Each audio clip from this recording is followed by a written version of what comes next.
복도 끝에 설치된 CCTV가 그 순간을 고스란히 담고 있었다. 60대 여성, 빨간 배달 조끼를 입은 그녀의 손이 미세하게 떨리고 있었다. 그녀는 천천히 무릎을 굽혔다. 29살의 젊은 여성이 팔짱을 낀 채 내려다보며 비웃었다. 그 입꼬리가 잔인하게 올라가 있었다. 나이든 배달원이 자신 앞에서 무릎을 꿇는 모습이 그녀에게는 그토록 통쾌했던 것이다. 그 순간 엘리베이터 문이 열리며 정장 차림의 남자가 나타났다. 그는 복도에서 펼쳐진 충격적인 광경을 목격하고 얼어붙었다. 젊은 여성, 서유라라고 불리는 그녀는 몰랐다. 자신이 무릎을 꿇으라고 명령한 이 배달원의 정체가 무엇인지, 그리고 이 행동이 상상할 수 없는 대가를 치르게 할 것이라는 사실을. 그녀의 눈에는 오만함과 자신감만이 가득했다. 하지만 그 뒤에 숨겨진 진실은 그녀의 세계를 송두리째 흔들 준비를 하고 있었다. 한연자는 그 순간을 잊을 수 없었다. 무릎을 꿇으라는 요구, 그 차가운 목소리, 그리고 비웃음이 담긴 눈빛. 그녀의 가슴 깊은 곳에서 뜨거운 무언가가 치밀어 올랐다. 분노였다. 아니, 분노 이상의 것이었다. 그것은 오랜 세월 쌓아온 자존심과 품격에 대한 모욕이었다. 63세의 나이에 그녀가 세운 거대한 기업의 회장으로서, 그리고 무엇보다 어머니로서 받은 상. 처였다. 하지만 그녀는 침착했다. 그녀의 눈빛은 흔들렸지만 얼굴은 단호했다. 그녀는 이 순간을 기억할 것이다. 그리고 이 순간이 시작이었다. 진실을 밝히기 위한 긴 여정의 첫걸음이었다. 새벽 4시 30분, 도심의 불빛이 아직 잠에서 깨어나지 않은 시간이었다. 거대한 유리 건물의 꼭대기층, 한연자의 회장실은 고요했다. 그녀는 문을 조용히 열고 들어섰다. 발걸음 소리조차 삼키려는 듯 조심스러웠다. 책상 위에는 어제와 같은 자리에 놓인 액자가 있었다. 낡은 장바구니를 메고 시장 골목을 걷는 어머니의 뒷모습이 담긴 사진이었다. 연자는 액자를 먼지를 닦았다. 손끝이 떨렸다. 어머니가 세상을 떠난 지 벌써 10년이 흘렀다. 사진 속 어머니의 구부정한 등이 눈에 선했다. 그 등에는 가족을 위한 희생이 고스란히 새겨져 있었다. 연자는 눈을 감았다. 어머니의 목소리가 귓가에 맴돌았다. 연자야, 돈은 적어도 자존심은 지켜야 한다. 서랍을 열자 가지런히 정리된 서류 사이로 낡은 가죽 장갑이 보였다. 손바닥 부분이 닳아 구멍이 날 지경이었다. 연자는 장갑을 꺼내 손에 대어보았다. 25살, 첫 직장에서 물류창고 일을 하던 시절의 흔적이었다. 하루 12시간씩 상자를 나르며 살았던 때였다. 손가락 마디마디가 쑤시고 아팠지만 어머니를 생각하며 버텼다. 그때의 그녀는 가난했지만 꿈이 있었다. 어머니의 가르침이 그녀를 지탱했다. 돈이 없어도 품격은 잃지 마라. 연자는 장갑을 내려놓고 지갑을 열었다. 그 안에는 구겨진 만원 지폐 한 장이 있었다. 15년 전 첫 월급에서 빼놓은 돈이었다. 초심을 잊지 않겠다는 약속의 상징이었다. 2009년 3월 15일, 비가 억수같이 쏟아지던 날이었다. 연자는 월급 봉투를 받아들고 눈물을 흘렸다. 38만 원, 그게 그녀의 첫 월급 전부였다. 그중 10,000원을 떼어 지갑에 넣었다. 아무리 높은 자리에 올라가도, 아무리 많은 돈을 벌어도 이 10,000원을 볼 때마다 그때의 마음을 기억하겠다고 다짐했다. 연자는 지폐를 펼쳐 빛에 비춰보았다. 희미하게 적힌 날짜. 가 눈에 들어왔다. 그날의 비 냄새, 젖은 신발, 그리고 어머니의 따뜻한 손길이 떠올랐다. 창밖으로 시선을 돌리자 도심이 서서히 밝아지기 시작했다. 멀리 버스 정류장에는 벌써 줄이 길게 늘어서 있었다. 연자는 한참 동안 그 풍경을 바라보았다. 저 사람들 중 누군가는 지금의 자신처럼 새벽부터 일터로 향하는 길일 것이다. 누군가는 밤새 일하고 이제야 집으로 아가는 길일 것이다. 그녀의 눈가가 촉촉해졌다. 언제부터인가 그녀는 그 시절의 자신을 잊고 살았다. 버스를 타고 출근하던 날들, 지하철 계단을 뛰어오르던 아침들, 김밥 하나로 때운 점심시간들이 하나둘 떠올랐다. 그때는 그게 전부였는데 지금은 그 기억조차 희미해져 가고 있었다. 책상 위에는 어제 저녁 비서가 올려놓은 서류 더미가 있었다. 협력사 임원 미팅, 신규 사업장 현장, 안전점검, 하반기 실적 검토 같은 제목들이 빼곡했다. 연자는 서류 가장자리에 메모를 적기 시작했다. 현장 직원들 목소리 직접 듣기, 안전모 쓰고 함께 걷기, 숫자보다 사람 먼저. 펜을 잡은 손에 힘이 들어갔다. 보고서 한 장 한 장을 넘기며 그녀는 깨달았다. 이 숫자들 뒤에는 사람이 있다는 것을. 매출 1천억 뒤에는 밤낮 없이 일한 직원들이 있고, 원가 절감 10% 뒤에는 더 빠듯해진 협력업체 직원들이 있다는 것을. 6시가 되자 비서가 들어왔다. 회장님, 오늘 일정 보고 드리겠습니다. 목소리가 또렷했다. 연자는 고개를 들어 비서를 바라보았다. 현장 보고 먼저 듣고 싶네요. 어제 야간 근무자들 상황은 어땠나요? 비서가 잠시 놀란 표정을 지었다. 보통은 실적부터 물어보곤 했으니까. 네, 확인해서 바로 보고 드리겠습니다. 이 비서가 나가려는 순간 연자가 다시 불렀다. 김 비서, 현장 직원들 식사는 제대로 하고 있나요? 야간 근무자들 휴게실은 따뜻한가요? 비서의 눈이 동그래졌다. 회장님이 이런 질문을 하시는 건 처음이었다. 연자는 커피 대신 보리차를 따랐다. 뜨거운 김이 피어올랐다. 어머니가 시장 나가실 때 늘 보온병에 담아가시던 마딘에 혼잣말이 흘러나왔다. 보리차 향이 코끝을 스치자 어린 시절이 떠올랐다.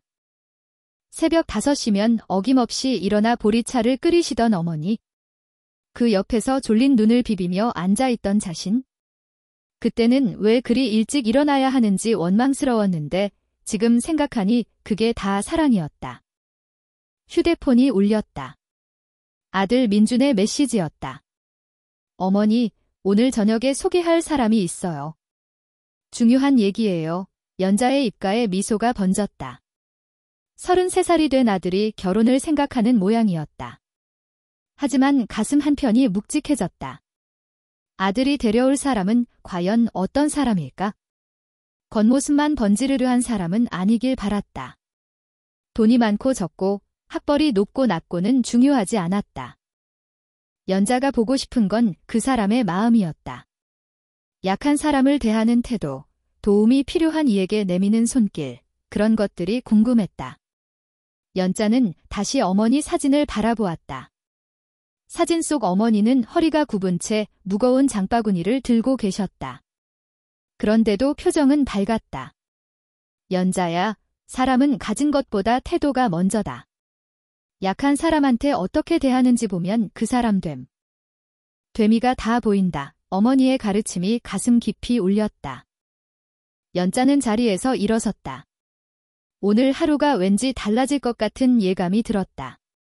창밖 도시는 이제 완전히 깨어났고 거리는 사람들로 붐비기 시작했다. 연자는 10,000원 지폐를 다시 한번 만져보았다. 종이가 닳아 부스러질 것 같았지만 그 안에 담긴 다짐은 여전히 단단했다. 오늘도 초심을 잃지 말자. 그것은 어머니께 드리는 약속이자 자신에게 하는 맹세였다. 회장. 실문을 나서기 전 연자는 거울에 비친 자신을 보았다.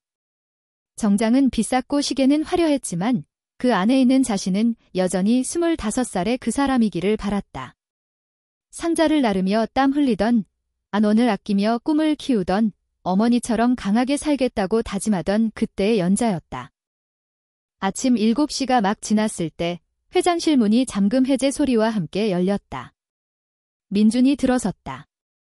평소와 달리 뺨이 발그레했고 눈빛에는 설렘이 가득했다. 넥타이를 매는 손끝이 미세하게 떨리는 것까지 연자의 눈에는 다 보였다.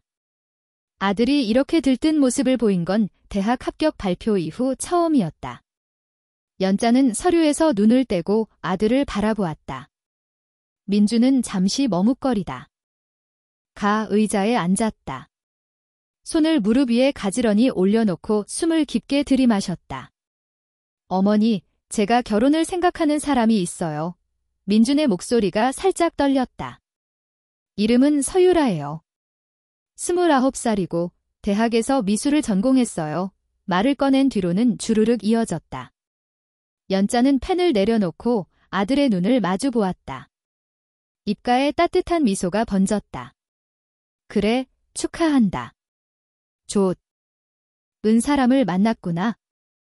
연자의 목소리는 차분했지만 진심이 담겨 있었다. 민준의 얼굴이 더욱 밝아졌다. 어깨가 펴지고 긴장이 풀리는 게 보였다. 연자는 의자에서 일어나 창가로 걸어갔다. 아침 햇살이 얼굴에 부드럽게 내려앉았다. 등을 돌린 채 천천히 말했다. 민준아, 엄마가 늘 하는 말이 있지? 사람의 진짜 가치는 약자를 대하는 태도에서 나타난다고. 목소리가 낮고 단단했다. 창문에 비친 민준의 모습이 보였다. 아들은 고개를 끄덕이며 듣고 있었다. 그 사람이 식당 직원을 어떻게 대하는지, 택시 기사님께 어떤 말투를 쓰는지, 청소하시는 분들을 볼 때 어떤 눈빛인지, 그런 게 중요해. 연자가 돌아서며 말을 이었다. 민준은 급하게 휴대폰을 꺼냈다. 어머니, 유라는 정말 좋은 사람이에요. 봉사활동도 자주 하고요. 화면을 손가락으로 쓸어넘기며 사진을 보여주기 시작했다. 유기견 보호소에서 찍은 사진, 헌옥기부 행사 사진, 양로원 방문 사진이 줄줄이 나왔다. 사진마다 유라는 환한 미소를 짓고 있었다. 보세요. 이렇게 착한 일을 많이 해요. SNS에도 기록을 다 남기고. 민준의 목소리에는 자부심이 가득했다. 연자는 화면을 조용히 들여다보았다. 사진은 완벽했다. 구도도 좋고 조명도 적절했다. 연자는 고개를 천천히 끄덕였다. 그래, 좋은 일을 하는구나. 하지만 마음속으로는 다른 생각이 스쳤다. 사진은 순간을 포장할 수 있다. 진짜 중요한 건 카메라가 꺼진 뒤의 모습이었다. 연자는 책상으로 돌아가 메모장을 꺼냈다. 펜을 잡은 손이 잠시 머뭇거렸다. 그리고는 작은 글씨로 적기 시작했다. 사진은 거짓, 생활은 어떤가. 민주는 어머니가 뭘 적는지 보려고 목을 빼고 있었지만 연자는 메모장을 살짝 가렸다. 쟤 한번 데리고 와서 밥이라도 같이 먹자. 연자가 메모장을 덮으며 말했다. 민준의 얼굴이 활짝 펴졌다. 정말요? 어머니가 만나주신다니 유라가 정말 좋아할 거예요.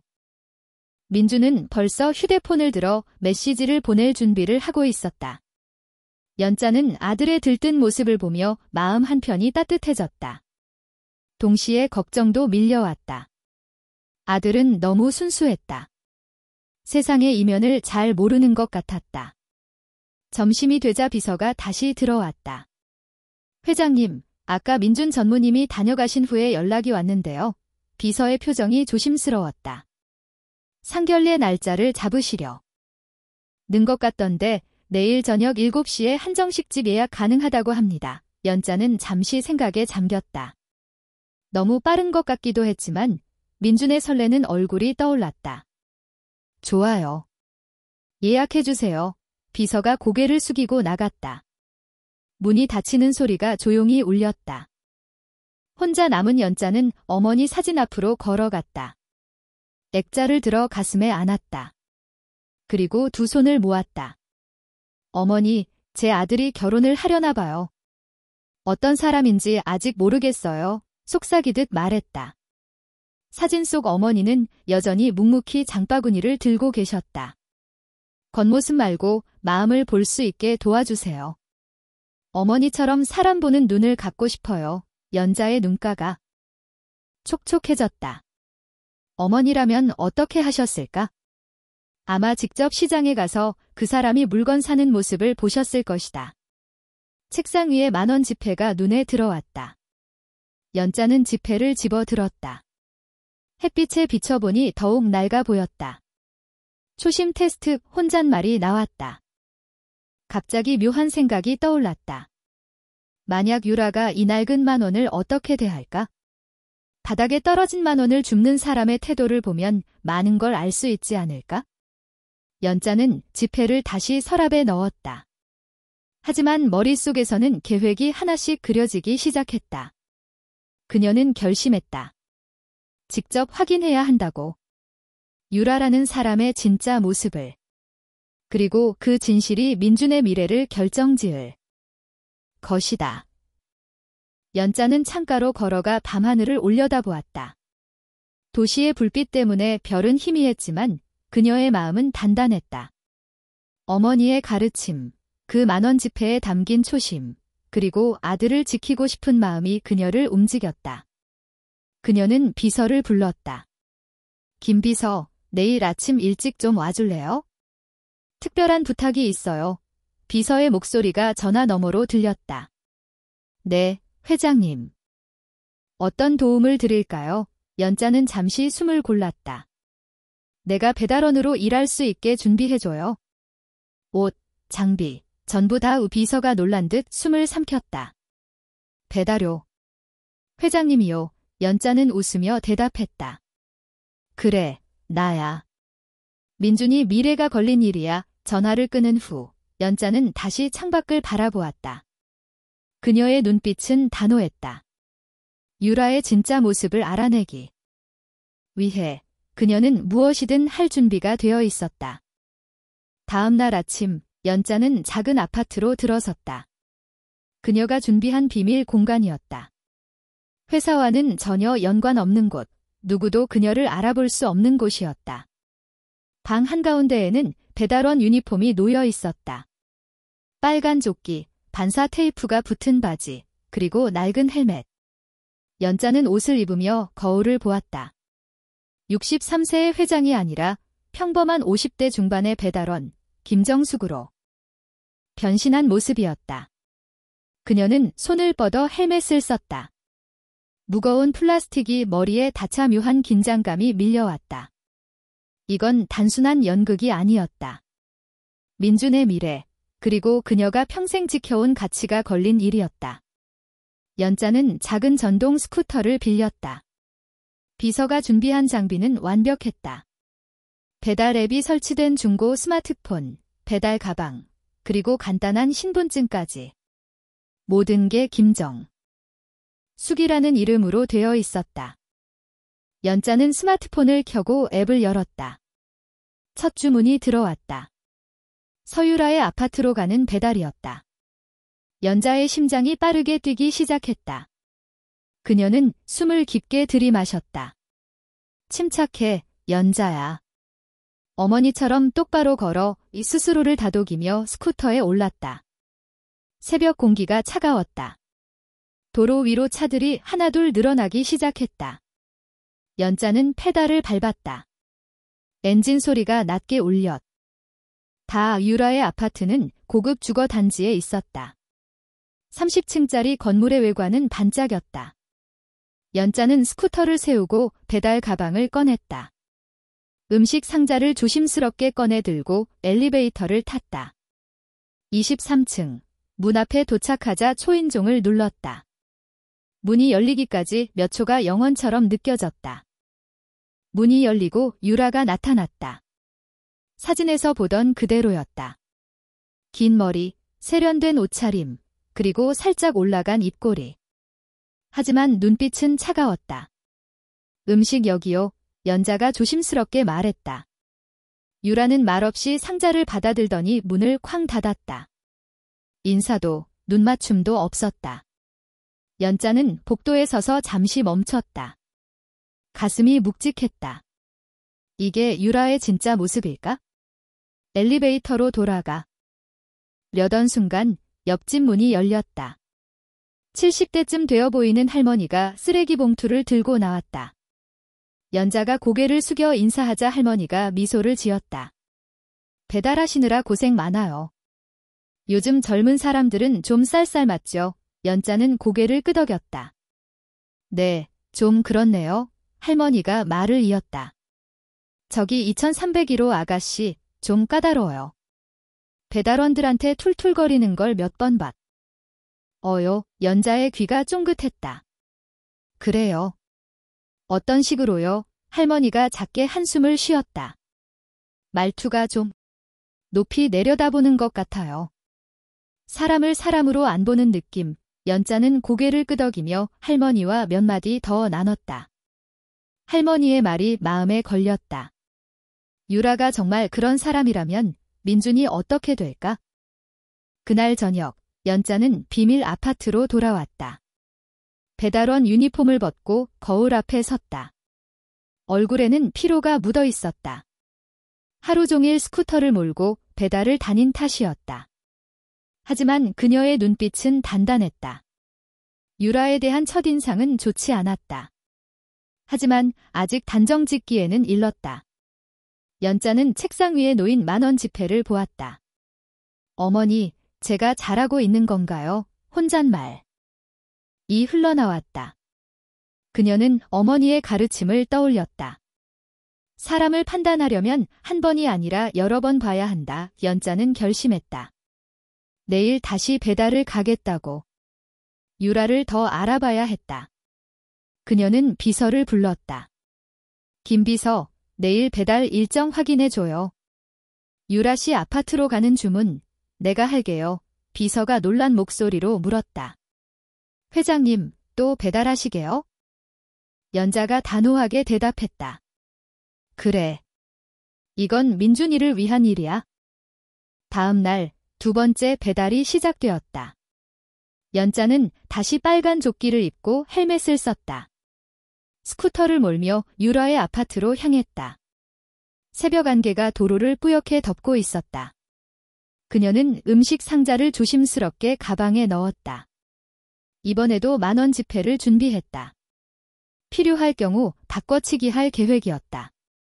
엘리베이터가 23층에 멈췄다. 연자는 초인종을 눌렀다. 문이 열리고 유라가 왔다.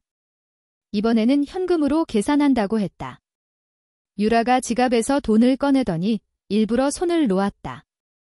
10,000원 지폐가 바닥으로 떨어졌다. 연자의 심장이 쿵 내려앉았다. 유라가 웃으며 말했다. 아, 미안해요. 주우세요. 그 목소리는 사과가 아니라 명령이었다. 연자는 무릎을 굽혀 돈을 주었다. 손이 떨렸다. 하지만 얼굴은 침착했다. 괜찮습니다. 그녀는 돈을 가방에 넣었다. 유라가 문을 닫기 전 연자는 빠르게 말했다. 혹시 20,000원 제가 바꿔드릴까요? 유라는 눈썹을 치켜 올렸다. 됐어요. 그냥 가세요. 문이 다시 쾅 닫혔다. 연자는 복도에 서서 숨을 골랐다. 방금 주운 10,000원 지폐를 꺼내보았다. 그녀의 첫 월급에서 떼놓은 그 돈이었다. 유라가 떨어뜨린 돈과 바뀌치기한 것이었다. 이건 증거였다. 연자는 지폐를 조심스럽게 가방에 넣었다. 그녀의 가슴은 뜨거웠다. 분노와 슬픔이 뒤섞였다. 하지만 아직 끝이 아니었다. 그녀는 스쿠터로 돌아가며 다짐했다. 유라의 진짜 모습을 더 알아내겠다고. 민준을 위해서, 그리고 그녀가 평생 지켜온 가치를 위해서. 그녀는 어머니의 사진을 떠올렸다. 사진 속 어머니는 여전히 장바구니를 들고 있었다. 연자야, 진실은 시간이 말해준다. 어머니의 목소리가 귓가에 울렸다. 연자는 고개를 끄덕였다. 그녀는 내일 다시 올 것이다. 연자는 스쿠터를 세우고 헬멧을 벗었다. 새벽 공기가 뺨을 스쳤다. 그녀는 배달 가방을 어깨에 메고 유라의 아파트로 향했다. 세 번째 배달이었다. 지난 두 번의 만남은 연자의 마음을 무겁게 했다. 유라의 차가운 태도, 바닥에 떨어뜨린 돈, 그리고 그 뒤에 이어진 비웃음. 연자는 어머니의 가르침을 떠올렸다. 사람은 한 번의 실수로 판단하지 마라. 하지만 되는 행동은 그 사람의 본질이다. 연자는 이번 배달에서 유라의 행동이 반복되는지 확인하고 싶었다. 그녀의 손에는 또 한 장의 10,000원 지폐가 쥐어져 있었다. 이번에도 바꿔치기 할 준비였다. 엘리베이터가 23층에 멈췄다. 연자는 초인종을 눌렀다. 문이 열리고 유라가 나왔다. 오늘은 화장이 더 진했다. 손톱은 새빨갛게 칠해져 있었다. 음식 왔어요. 유라의 목소리는 퉁명스러웠다. 연자가 상자를 내밀자 유라가 지갑을 꺼냈다. 이번에도 현금이었다. 하지만 유라는 돈을 건네는 대신 카드를 꺼냈다. 그리고 그 카드를 바닥에 떨어뜨렸다. 아, 또 떨어. 뜨렸네. 유라가 웃으며 말했다. 그 웃음에는 장난기가 섞여 있었다. 연자는 숨을 삼켰다. 괜찮습니다. 그녀는 카드를 주어 유라에게 건넸다. 유라가 카드를 받아들며 말했다. 참, 힘들게 사시네요. 나이도 많으신데 이런 일 하시고. 그 말은 동정이 아니라 조롱이었다. 연자는 고개를 숙였다. 하지만 눈빛은 흔들리지 않았다. 감사합니다. 그녀는 조용히 대답하고 돌아섰다. 복도 끝에 설치된 CCTV가 그녀의 뒷모습을 담고 있었다. 연자는 엘리베이터에 올라타며 가방에서 10,000원 지폐를 꺼냈다. 유라가 떨어뜨린 돈은 아니었다. 그녀가 준비한 지폐였다. 하지만 이번에도 증거를 확보했다. 유라의 행동은 우연이 아니었다. 반복되었다. 연자의 가슴이 뜨거워졌다. 유라의 진짜 모습이 서서히 드러나고 있었다. 그녀는 스쿠터로 돌아가며 생각했다. 아직 한 번 더 가야 한다. 유라의 본심을 완전히 확인해야 한다. 그날 저녁, 연자는 비밀 아파트로 돌아왔다. 유니폼을 벗고 소파에 앉았다. 테이블 위에는 3장의 10,000원 지폐가 놓여 있었다. 하나는 그녀의 첫 월급에서 떼놓은 것이었고 나머지 2장은 유라가 떨어뜨린 돈과 바꿔치기한 것이었다. 연자는 지폐를 하나씩 살펴보았다. 종이의 감촉이 손끝에 전해졌다. 그녀는 어머니의 사진을 바라보았다. 어머니, 이 사람이 민준. 이와 함께할 자격이 있는 걸까요? 그녀의 목소리는 낮았다. 사진 속 어머니는 대답하지 않았다. 하지만 연자는 알았다. 어머니라면 이렇게 말씀하셨을 것이다. 연자야, 진실은 시간이 말해준다. 연자는 휴대폰을 꺼내 민준에게 전화했다. 민준아, 잘 지내? 그녀의 목소리는 따뜻했다. 민준이 밝게 대답했다. 네, 어머니. 유라랑 내일 저녁에 밥 먹기로 했. 어요. 어머니도 같이 오실래요? 연자는 잠시 멈췄다. 아니, 아직은 됐다. 너희끼리 즐겨. 그녀는 전화를 끊고 창밖을 바라보았다. 유라를 더 알아봐야 했다. 다음 날 아침, 연자는 다시 배달원 유니폼을 입었다. 빨간 조끼와 헬멧이 그녀를 김정숙으로 바꿔놓았다. 그녀는 거울 앞에 서서 자신의 모습을 확인했다. 얼굴에는 피로가 묻어 있었지만 눈빛은 날카로웠다. 오늘은 4번째 배달이었다. 유라의 아파트를 향하는 길이었다. 연자는 스쿠터에 올라타며 생각했다. 유라의 행동이 반복된다면 더 이상 의심할 여지가 없을 것이다. 그녀는 가방에 10,000원 지폐를 준비했다. 이번에도 증거를 확보할 준비였다. 하지만 마음 한구석에서는 작은 희망이 있었다. 어쩌면 유라가 달라질지도 모른다는 기대였다. 도로 위는 새벽 안개로 뿌옇게 흐려져 있었다. 연자는 스쿠터를 몰며 바람을 맞았다. 차가운 공기가 그녀의 마음을 깨웠다. 유라의 아파트에 도착하자 그녀는 익숙한 엘리베이터를 탔다. 23층, 복도 끝에 있는 문 앞에 섰다. 초인종을 누르자 문이 곧바로 열렸다. 유라가 나왔다. 오늘은 운동복 차림이었다. 하지만 표정은 여전히 차가웠다. 또 당신이네요, 유라. 가 퉁명스럽게 말했다. 연자는 고개를 숙이며 상자를 내밀었다. 네, 음식 여기 있습니다. 유라가 상자를 받아들더니 갑자기 말했다. 이거 지난번에 맛없었어요. 제대로 좀 하세요. 그녀의 목소리는 날카로웠다. 연자는 침착하게 대답했다. 죄송합니다. 다음엔 더 신경 쓰겠습니다. 유라가 갑자기 웃음을 터뜨렸다. 다음. 나이 들었으니까 좀 더 책임감 있게 일해야죠. 그녀는 지갑을 꺼내 돈을 꺼냈다. 그리고 또다시 바닥에 떨어뜨렸다. 10,000원 지폐가 복도 바닥에 떨어졌다. 연자의 심장이 쿵 내려앉았다. 이번에는 우연이 아니었다. 유라는 일부러 그러고 있었다. 주우세요. 유라가 명령하듯 말했다.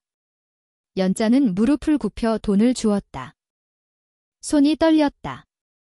하지만 그녀는 침착했다. 감사합니다. 그녀는 돈을 받아 가방에 넣으며 자신의 10,000원 지폐와 바꿔치기 했다. 유라가 비웃으며 말했다. 참 성실하시네. 근데 이런 일 하면서 뭐가 행복해요? 그 말은 질문이 아니라 조롱이었다. 연자는 고개를 들었다. 유라의 눈빛에는 우월감이 가득했다. 일은 다 소중합니다. 연자의 목소리는 낮았지만 단단했다. 유라가 코웃음을 쳤다. 그래요. 열심히 하세요. 문이 쾅 닫혔다. 연자는 복도에 서서 숨을 골랐다. 그녀의 가슴은 뜨거웠다. 분노와 슬픔이 뒤섞였다. 유라의 행동은 점점 더 명확해졌다. 그녀는 약자를 깔보는 사람이었다. 엘리베이터로 돌아가던 중 연자는 옆집 할머니를 다시 만났다. 할머니가 미소를 지으며 말했다. 또 뵙네요. 고생 많아요. 연자는 고개를 숙였다. 감사합니다. 할머니가 말을 이었다. 저번에 말했던 그 아가씨 또 배달원한테 뭐라고 하던데요. 참, 사람 됨됨이가. 할머니가 말을 흐렸다. 연자는 고개를 끄덕였다. 네, 좀 그렇죠. 할머니가 작게 한숨을 쉬었다. 저런 사람들이 세상엔 많아요. 그래도 당신 같은 분들이 있어서 다행이에요. 연자는 미소를 지었다. 하지만 마음은 무거웠다. 유라가 민준의 곁에 있다면 과연 민준이 행복할 수 있을까? 그날 저녁, 연자는 비밀 아파트로 돌아왔다. 유니폼을 벗고 테이블 위에 10,000원 지폐를 올려놓았다. 이제 내 장이었다. 그녀는 지폐를 하나씩 만져보았다. 손끝에 닿는 감촉이 그녀의 결심을 다잡아 주었다. 그녀는 어머니의 사진을 바라보았다. 어머니, 제가 거의 다 알아냈어요. 그녀의 목소리는 떨렸다. 사진 속 어머니는 여전히 묵묵히 장바구니를 들고 있었다. 연자는 눈을 감았다. 어머니라면 이렇게 말씀하셨을 것이다. 연자야, 진실을 마주할 용기가 필요하다. 연자는 결심했다. 내일도 배달을 갈 것이다. 그리고 유라의 본심을 끝까지 확인할 것이다. 그녀는 비서를 불렀다. 김 비서, 내일 배달 일정 확인해줘요. 유라 씨 아파트로 가는 주문, 내가 할게요. 비서가 놀란 목소리로 물었다. 회장님, 또 배달아. 시계요. 연자가 단호하게 대답했다. 그래. 이번이 마지막일지도 몰라. 다음 날 아침, 연자는 다시 배달원 유니폼을 입었다. 빨간 조끼와 헬멧이 그녀를 김정숙으로 바꿔놓았다. 그녀는 거울 앞에 서서 자신의 모습을 확인했다. 얼굴에는 피로가 묻어 있었지만 눈빛은 날카로웠다. 오늘은 5번째 배달이었다. 유라의 아파트를 향하는 길이었다. 연자는 스쿠터에 올라타며 생각했다. 유라의 행동이 반복된다면 더 이상 의심할 여지가 없을 것이다. 그녀는 가방에 10,000원 지폐를 준비했다. 이번에도 증거를 확보할 준비였다. 하지만 마음 한구석에서는 작은 희망이 있었다. 어쩌면 유라가 달라질지도 모른다는 기대였다. 도로 위는 새벽 안개로 뿌옇게 흐려져 있었다. 연자는 스쿠터를 몰며 바람을 맞았다. 차가운 공기가 그녀의 마음을 깨웠다. 유라의 아파트에 도착하자 그녀는 익숙한 엘리베이터를 탔다. 23층, 복도 끝에 있는 문 앞에 섰다. 초인종을 누르자 문이 곧바로 열렸다. 유라가 나왔다. 오늘은 운동복 차림이었다. 하지만 표정은 여전히 차가웠다. 또 당신이네요. 유라가 퉁명스럽게 말했다. 연자는 고개를 숙이며 상자를 내밀었다. 네, 음식 여기 있습니다. 유라가 상자를 받아들더니 갑자. 기 말했다. 이거 지난번에 맛없었어요. 제대로 좀 하세요. 그녀의 목소리는 날카로웠다. 연자는 침착하게 대답했다. 죄송합니다. 다음엔 더 신경 쓰겠습니다. 하지만 유라가 말을 끊었다. 다음. 나이 들었으니까 좀 더 책임감 있게 일해야죠. 그녀는 지갑을 꺼내 돈을 꺼냈다. 그리고 또다시 바닥에 떨어뜨렸다. 10,000원 지폐가 복도 바닥에 떨어졌다. 연자의 심장이 쿵 내려앉았다. 이번에는 우연이 아니었다. 유라는 일부러 그러고 있었다. 주우세요. 유라가 명령하듯 말했다. 연자는 무릎을 굽혀 돈을 주었다. 손이 떨렸다. 하지만 그녀는 침착했다. 감사합니다. 그녀는 돈을 받아 가방에 넣으며 자신의 10,000원 지폐와 바꿔치기 했다. 유라가 갑자기 웃음을 터뜨렸다. 참, 당신 진짜 성실하네. 근데 이런 일 하면서 뭐가 행복해요? 그 말은 질문이 아니라 조롱이었다. 연자는 고개를 들었다. 이유. 라의 눈빛에는 우월감이 가득했다. 일은 다 소중합니다. 연자의 목소리는 낮았지만 단단했다. 유라가 코웃음을 쳤다. 소중. 그래요. 열심히 하세요. 문이 쾅 닫혔다. 연자는 복도에 서서 숨을 골랐다. 그녀의 가슴은 뜨거웠다. 분노와 슬픔이 뒤섞였다. 유라의 행동은 점점 더 명확해졌다. 그녀는 약자를 깔보는 사람이었다. 엘리베이터로 돌아가던 중 연자는 옆집 할머니를 다시 만났다. 할머니가 미소를 지으며 말했다. 또 뵙네요. 고생 많아요. 연자는 고개를 숙였다. 감사합니다. 할머니가 말을 이었다. 저번에 말했던 그 아가씨 또 배달원한테 뭐라고 하던데요. 참, 사람 됨됨이가. 할머니가 말을 흐렸다. 연자는 고개를 끄덕였다. 네, 좀 그렇죠. 할머니가 작게 한 숨을 쉬었다. 저런 사람들이 세상엔 많아요. 그래도 당신 같은 분들이 있어서 다행이에요. 연자는 미소를 지었다. 하지만 마음은 무거웠다. 유라가 민준의 곁에 있다면 과연 민준이 행복할 수 있을까? 그녀는 스쿠터로 돌아가며 다짐했다. 한 번 더 가야 한다. 유라의 본심을 최종적으로 확인해야 한다. 그날 저녁, 연자는 비밀 아파트로 돌아왔다. 유니폼을 벗고 테이블 위에 10,000원 지폐를 올려놓았다. 이제 5장이었다. 그녀는 지폐를 하나씩 만져보았다. 손끝에 닿는 감촉이 그녀의 결심을 다잡아 주었다. 그녀는 어머니의 사진을 바라보았다. 어머니, 제가 거의 다 알아냈어요. 그녀의 목소리는 떨렸다. 사진 속 어머니는 여전히 묵묵히 장바구니를 들고 있었다. 연자는 눈을 감았다. 어머니라면 이렇게 말씀하셨을 것이다. 연자야, 진실을 마주할 용기가 필요하다. 연자는 결심했다. 내일 마지막 배달을 갈 것이다. 그리고 유라의 진짜 모습을 민준에게 보여줄 방법을 찾을 것이다.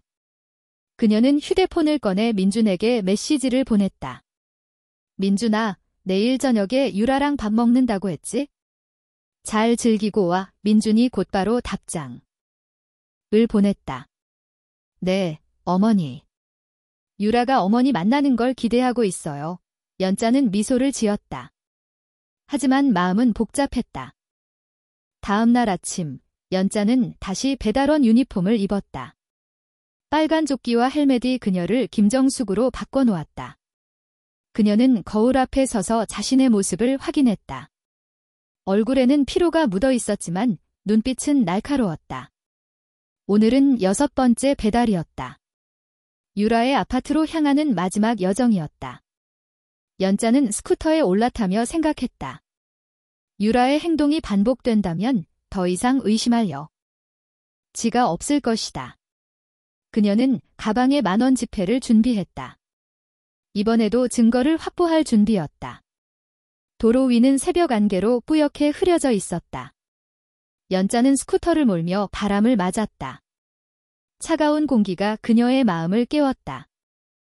유라의 아파트에 도착하자 그녀는 익숙한 엘리베이터를 탔다. 23층, 복도 끝에 있는 문 앞에 섰다. 초인종을 누르자 문이 곧바로 열렸다. 유라가 나왔다. 오늘은 화려한 원피스 차림이었다. 손에는 명품 가방이 들려 있었다. 또 당신이야? 유라가 눈썹을 치켜올리며 말했다. 연자는 고개를 숙이며 상자를 내밀었다. 네, 음식 여기 있습니다. 유라가 상자를 받아들더니 갑자기 말했다. 이거 지난번보다 더 맛없으면 어쩌려고. 진짜 제대로 좀 하세요. 그녀의 목소리는 날카로웠다.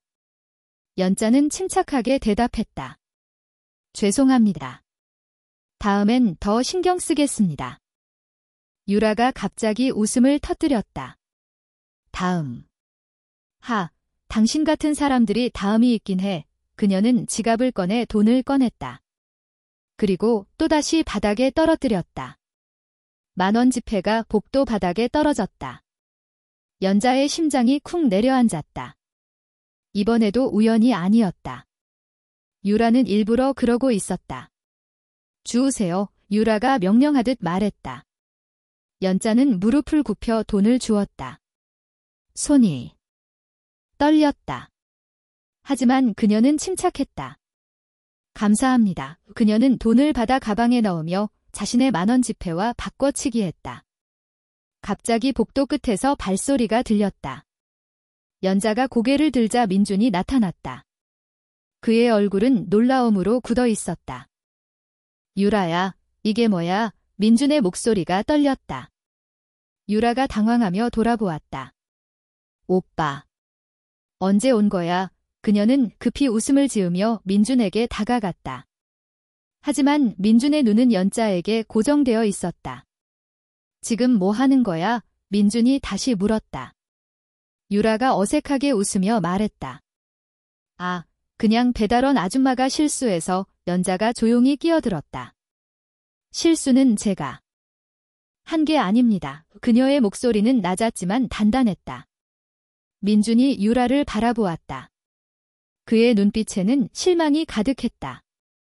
유라야, 왜 이렇게 사람을 대하는 거야? 유라가 급히 변명했다. 오빠, 이 아줌마가 자꾸 실수해서. 하지만 민준이 말을 끊었다. 실수.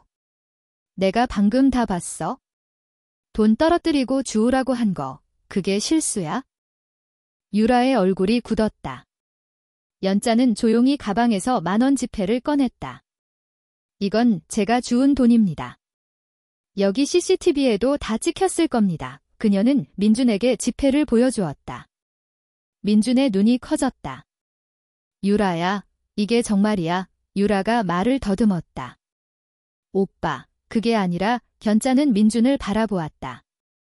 그녀의 눈빛에는 단호함과 슬픔이 섞여 있었다. 민준 씨. 사람은 약자를 대하는 태도로 판단해야 합니다. 그녀는 유라를 힐끗 보았다. 이분은 그런 태도가 부족해 보입니다. 유라가 발끈하며 소리쳤다. 뭐라고요? 당신이 뭔데 나를 평가해. 하지만 민준이 유라를 막았다. 유라야. 그만해. 그의 목소리는 차가웠다. 연자는 조용히 엘리베이터로 걸어갔다. 그녀의 뒷모습은 단단했다.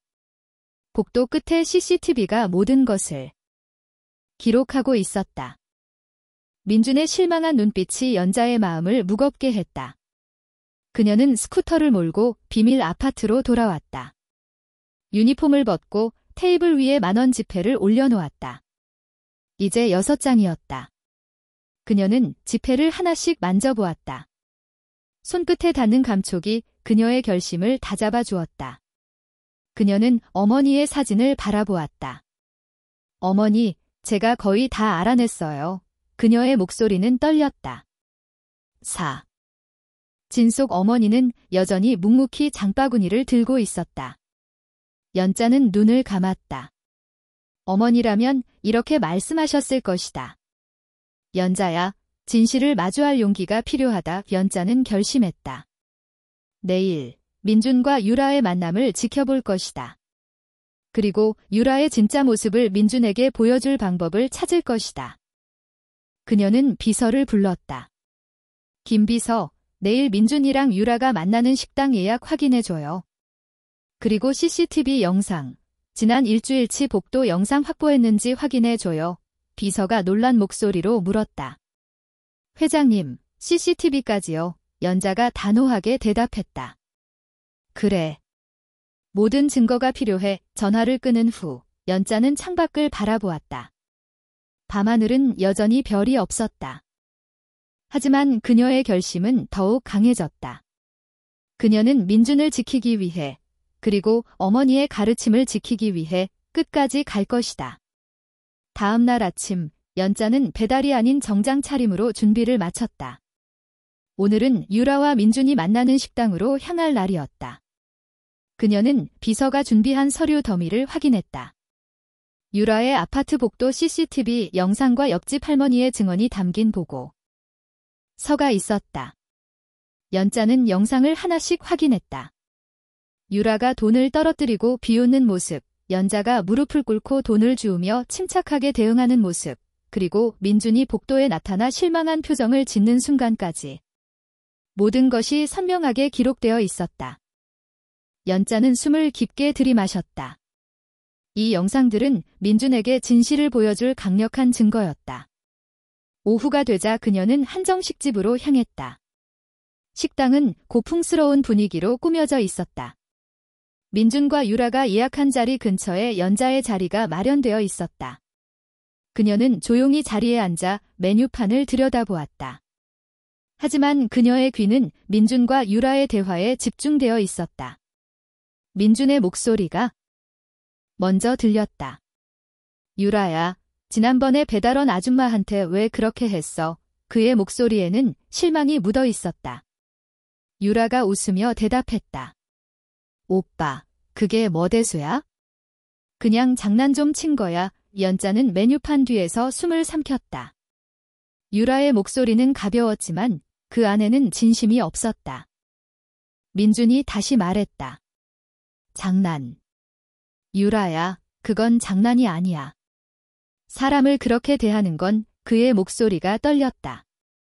유라가 말을 끊었다. 오빠, 너무 심각하게 생각하지 마. 그 아줌마가 뭐 대단한 사람도 아니잖아. 연자의 손이 메뉴판을 꽉 쥐었다. 그녀는 자리에서 일어나고 싶은 충동을 느꼈다. 하지만 참았다. 아직 때가 아니었다. 민준이 한숨을 쉬며 말했다. 유라야, 나는 그런 태도가 싫어. 엄마가 늘 말씀하셨지? 약자를 대하는 태도가 사람의 본질을 보여준다고. 유라가 코웃음을 쳤다. 오빠, 엄마가 그런 말을 했어? 참, 구식이네. 연자는 더 이상 참을 수 없었다. 그녀는 자리에서 일어나 민준과 유라의 테이블로 걸어갔다. 민준이 놀란 얼굴로 고개를 들었다. 어머니, 유라의 얼굴이 굳었다. 연자는 조용히 미소를 지었다. 민준아, 여기서 밥을 먹고 있구나. 그녀는 유라를 바라보았다. 서유라 씨, 맞죠? 유라가 어색하게 고개를 끄덕였다. 네. 회장님, 그녀의 목소리는 떨렸다. 연자는 가방에서 만원 지폐 6장을 꺼냈다. 그리고 테이블 위에 올려놓았다. 이건 서유라 씨가 지난 일주일 동안 배달원에게 준 돈입니다. 정확히는 바닥에 떨어뜨리고 주우라고 한 돈들이죠. 유라의 얼굴이 창백해졌다. 민준이 지폐를 바라보며 물었다. 어머니, 이게 무슨? 연자가 말을 이었다. 민준아, 이 지폐 하나는 내가 25살에 첫 월급에서 떼놓은 거야. 나머지는 유라 씨가 배달원에게 준 거야. 그리고 이 배달원은 바로 나였다. 이민준의 눈이 커졌다. 유라가 자리에서 벌떡 일어났다. 뭐라고요? 그게 그 아줌마가 회장님이었다고요. 자는 고개를 끄덕였다. 그래요. 나는 내 아들의 미래를 알아보고 싶었어요. 그리고 서유라 씨의 진짜 모습을 봤습니다. 유라는 말을 잇지 못했다. 그녀의 얼굴은 분노와 당황으로 뒤섞여 있었다. 저는 그냥 견자가 손을 들어 말을 끊었다. 서유라 씨, 변명은 필요 없습니다. 당신의 행동은 CCTV에 다 찍혔고 옆집 할머니도 증언해 주셨죠. 연자는 민준을 바라보았다. 민준아, 엄마는 내가 행복하길 바란다. 하지만 이 사람은 너와 함께할 자격이 없어, 민준의. 눈가가 촉촉해졌다. 그는 고개를 숙였다. 어머니, 미안해요. 제가 몰랐어요. 유라가 소리쳤다. 이건 터무니없어요. 제가 뭘 잘못했다고 연자는 차갑게 대답했다. 잘못. 당신은 사람의 품격을 깔봤어요. 약자를 조롱하고 자신의 위치를 과시했죠. 그게 당신의 본질입니다. 연자는 민준의 어깨를 두드렸다. 가자. 민준이 고개를 끄덕이고 자리에서 일어났다. 유라는 테이블에 주저앉아 아무 말도 하지 못했다. 연자는 식당을 나서며 뒤를 돌아보지 않았다. 그녀의 가슴은 뜨거웠다. 하지만 마음은 단단했다. 그녀는 회장실로 돌아왔다. 창밖으로 도시의 불빛이 반짝였다. 밤 9시, 도시는 여전히 깨어 있었다. 그녀는 책상 위에 놓인 어머니의 사진을 바라보았다. 사진 속 어머니는 여전히 장바구니를 들고 있었다. 연자는 미소를 지었다. 어머니, 제가 해냈어요. 그녀의 목 소리는 낮았지만 단단했다. 지난 일주일은 그녀에게 많은 것을 가르쳐 주었다. 유라의 본성, 민준의 순수함, 그리고 무엇보다 그녀가 평생 지켜온 가치의 소중함을. 그날 저녁, 민준이 회장실로 찾아왔다. 그의 얼굴에는 미안함과 결심이 섞여 있었다. 어머니, 제가 잘못했어요. 유라가 그런 사람인 줄 몰랐어요. 연자는 고개를 저었다. 민준아, 잘못은 너에게 있지 않아. 사람의 겉모습은 속일 수 있지만 진심은 숨길 수 없어. 민준이 고개를 끄덕였다. 어머니, 앞으로는 사람을 더 잘 볼게요. 약자를 대하는 태도를. 먼저 볼게요. 연자는 아들의 손을 잡았다. 그게 내가 너에게 바라는 전부야. 그녀는 민준을 바라보며 미소를 지었다. 아들의 눈빛은 순수했지만 이제는 조금 더 단단해 보였다. 다음 날, 연자는 회사 전체에 새로운 정책을 발표했다. 현장 직원들의 복지를 강화하고 그들의 목소리를 경청하는 프로그램을 만들었다. 그녀는 물류센터를 방문해 직원들과 점심을 먹었다. 메뉴는 간단했다. 된장찌개, 제육볶음, 그리고 잡곡밥. 연자는 쟁반을 들고 직원들 사이에 앉았다. 옆자리에 젊은 직원이 물었다. 회장님, 왜 이렇게 자주 오시나요? 연자는 웃으며 대답했다. 여기가 내 시작이었으니까. 직원은 고개를 갸웃했지만 연자는 더 설명하지 않았다. 그녀의 뿌리는 여전히 그 창고에 있었다. 그녀는 직원들의 얼굴을 하나씩 바라보았다. 그들의 땀과 노고가 이 회사를 지탱하고 있었다. 연자는 그들을 위해 더 나은 환경을 만들겠다고 다짐했다. 퇴근길에 연자는 어머니의 무덤을 찾았다. 무덤 앞에 보리차 한 잔을 올렸다. 어머니, 민준이를 지켰어요. 그리고 저도 지켰어요. 그녀는 10,000원 지폐를 꺼내 무덤 앞에 놓았다. 이건 제 초심이에요. 앞으로도 잊지 않을게요. 바람이 부드럽게 불어왔다. 연자는 눈을 감았다. 어머니의 목소리가 들리는 듯 했다. 연자야, 잘했어. 똑바로 걸어. 그녀는 무덤을 뒤로 하고 돌아섰다. 도시의 불빛이 그녀를 비췄다. 연자는 다시 스쿠터를 탈 준비가 되어 있었다. 아니, 이번에는 스쿠터가 아니라 그녀의 기억, 그녀의 가치를 지키기 위한 더 큰 여정을 시작할 준비가 되어 있었다. 그녀는 미소를 지었다. 그녀의 가슴은 뜨거웠다. 하지만 마음은 단단했다. 어머니의 가르침, 그 10,000원 지폐에 담긴 초심, 그리고 민준을 지키고 싶은 마음이 그녀를 앞으로 나아가게 했다. 도시의 불빛 속에서 그녀는 단호한 걸음으로 걸어갔다. 새로운 시작이 그녀를 기다리고 있었다.